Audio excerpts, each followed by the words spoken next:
Hello guys, welcome back to my YouTube channel. तो जैसा कि हमने अपनी पिछली वीडियो में देखा था वेरिएबल और डाटा टाइप्स से रिलेटेड, तो हमने उसके बारे में बात की थी। तो आज की हम इस वीडियो में बात करेंगे type casting and size of operator की। ये क्या होते हैं? Type casting and size of operator. तो बेसिकली मैं इसको आपको डेफिनेशन की बजाय मैं आपको इसको पहले एग्जाम्पल के थ्रू समझाने की कोशिश करता हूँ, फिर मैं जिससे आप एक बार में समझ जाओगे। तो लेटस हम कोई वेरिएबल क्रिएट करते हैं ए, इंटीजर में उसकी वैल्यू लेते हैं, हमने उसकी वैल्यू ली 5। तो हम सी आउट में क्या करेंगे?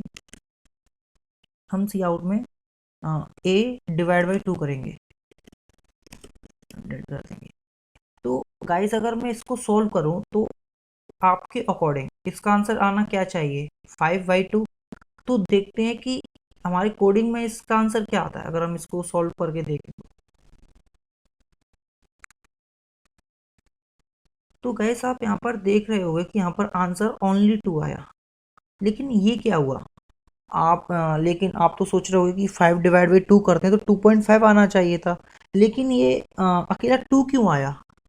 तो गैस इसका रीज़न ये होता है कि सबसे पहले गैस मैं स्क्रीन को बड़ी कर देता हूँ एक बार। हाँ, तो गाइज आपको दिख रही होगी अब स्क्रीन पे क्लियर। तो गाइज अभी हमने इसको रन किया था, तो अभी हमने आउटपुट में इसका आंसर देखा था। इसका आंसर आया था हमारा 2। लेकिन 2 क्यों आया? बेसिकली तो 5/2 करने पर हमारा 2.5 आता, लेकिन यहाँ पर 2 क्यों आया? तो इसका रीजन ये है गाइस कि जब भी हम कोडिंग में इंटीजर डिवाइड बाई इंटीजर करते हैं, जैसे कि हमने यहाँ पर किया था, तो उसका आंसर भी हमेशा इंटीजर के फॉर्म में आता है। फॉर एग्जाम्पल 5/2 किया हमने, इसी में देखते हैं। तो 5/2 को हमने किस तरह ट्रीट करेंगे? 2.5। तो 2.5 का इंटीजर पार्ट क्या है? 2। तो हमें आंसर में 2 ही मिलता है। लेकिन गाइस क्या हो जब हमें अपने आंसर में रिक्वायर्ड आंसर चाहिए कि मतलब हमें 2.5 ही चाहिए, तो आप इस कंडीशन में क्या करोगे?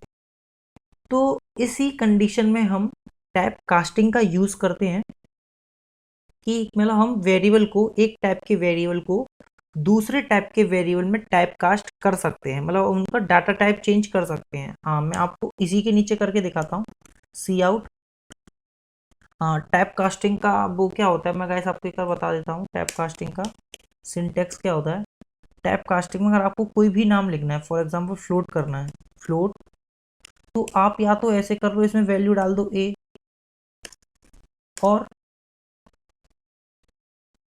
और कैसे कर सकते हो गाइस इसको आप कि एफएलओटी फ्लोट ए। इसके दो सिंटेक्स होते हैं कि आप इनमें से कोई सा भी यूज़ कर सकते हो, कि या तो फ्लोट ब्रैकेट में जो भी वेरिएबल डाल दो इसको फ्लोट में चेंज करना है, या फिर फ्लोट ब्रैकेट में डाल दो और उसके बाहर वेरिएबल लिख दो। बेसिकली यहाँ फ्लोट और ये आना इंपॉर्टेंट नहीं है। यहाँ जो फ्लोट लिखा है यहाँ पर वो डाटा टाइप आएगा जिसमें आप कन्वर्ट करना चाहते हो। तो अगर हम इसी को ए को अगर हम सेम करें, अब हम इसको फ्लोट में चेंज करके करेंगे। हाँ, फ्लोट ए, हाँ float A divide by 2, divide by 2 and अगर मैं आप इसको आंसर दिखाऊं सेम का, तो इसका आंसर क्या होगा? तो गाइस आप अब देख सकते हैं यहाँ पर 2 और 2.5 आंसर आ चुका है, कि मतलब हमने जब इसको एज अ सिंपल इंट की तरह ट्रीट किया था तो इसका आंसर इंटीजर के फॉर्म में आया। लेकिन अगर हमने ए को एज अ फ्लोट पास किया वैल्यू में और 2 किया, तो इसका आंसर हमारा 2.5 आएगा जो हमारा रिक्वायर्ड है। तो बेसिकली टाइप कास्टिंग का यूज़ यही होता है कि जब भी हमको वेरिएबल टाइप कास्ट करने पड़ते हैं, कि मतलब उनका डाटा टाइप चेंज करके आंसर करना पड़ता है। जैसे कि अभी हमने ये किया, इंट को मैंने फ्लोट में कन्वर्ट करके आंसर अपना निकाला। तो मैं आपको एक चीज़ और दिखाता हूँ गाइस, कि हमने अगर सी आउट ए किया, अगर मैंने सी आउट ए किया तो इस पर एक्चुअल वैल्यू पर कोई असर नहीं पड़ेगा। हाँ, तो अभी तो गाइस यहाँ 5 ही बता रहा है क्योंकि ये इंटीजर ही है। मैं आपको दूसरी वैल्यू लेके बताता हूँ। फॉर एग्जांपल इसको यहीं रहने दीजिए, इसको मैं कमेंट आउट कर देता हूँ। अगर मैं यहाँ पर लूँ float b, float b is to 4.6। अगर मैं सी आउट करूं इंट में, अगर अब मैं इसको इंट में कन्वर्ट करूंगा, हाँ चलिए गाइस मैं आपको इस टाइप से बता देता हूँ कि मैंने आपको इस तरह ही बताया था कि अगर हम इस तरह भी कर सकते हैं। तो मैंने इस बार क्या किया कि जो फ्लोट वैल्यू थी मैंने उसको इंटीजर में कन्वर्ट करके कर दिया। तो आप देख रहे होगे यहाँ पर कि सिर्फ यहाँ पर सिंपल 4 आ चुका है, कि यहाँ पर सिंपल 4 आ चुका है और मैंने अपनी फ्लोट वैल्यू ली थी 4.6। लेकिन मैं आपको एक चीज़ और दिखाना चाहता हूँ कि अगर मैं यहाँ पर सिंपली हैंडल करके बी को करूँ तो आप देख रहे हो कि बी की वैल्यू अभी भी 4.6 ही है।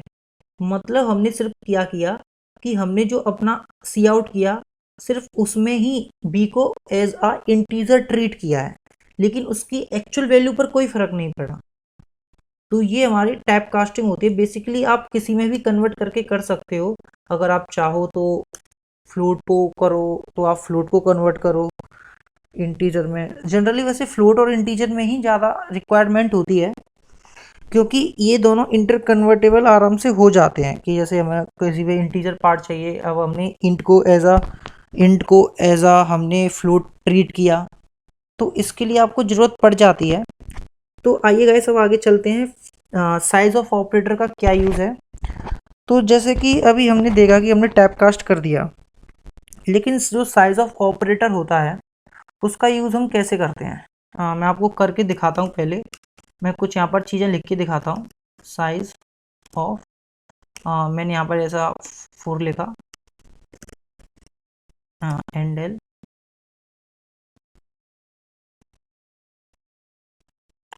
अब मैं क्या करूँगा, इसको कॉपी करके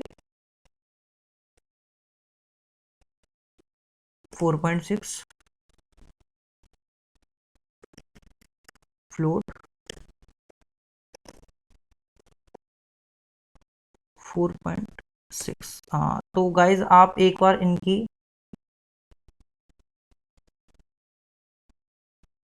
तो गाइज मैं आपको एक बार इनको रन करके दिखा देता हूँ, उसके बाद मैं इसका मतलब समझाऊंगा आपको।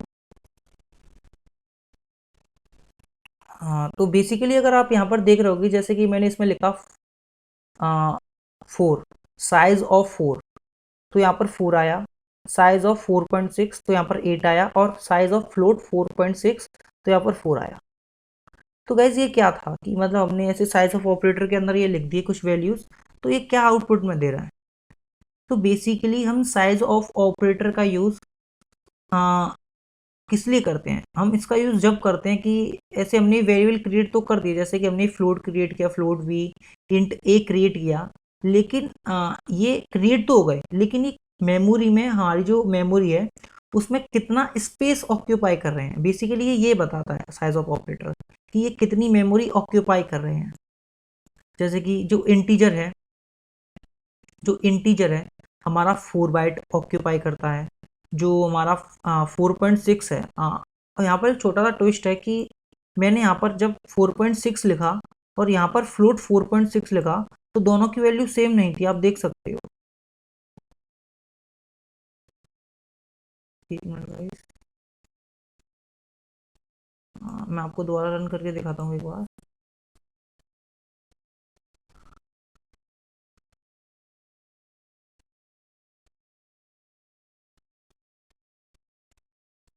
सॉरी गाइस कि अभी आप देख रहे हो छोटा सा एरर आया था, वो इसलिए कि मैंने सेलेक्ट करके रन कर दिया था।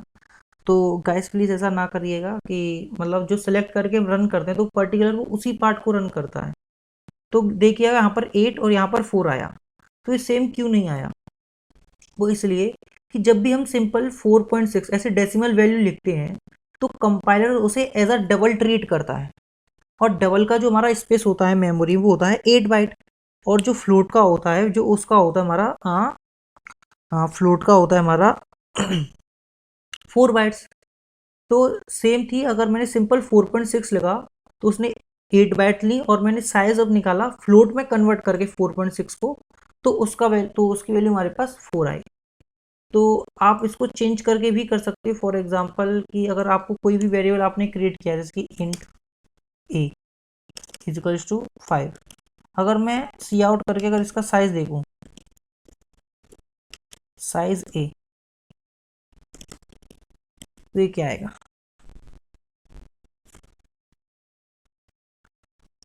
तो कैसे आप देख रहे होंगे यहाँ पर 4 आ चुका है।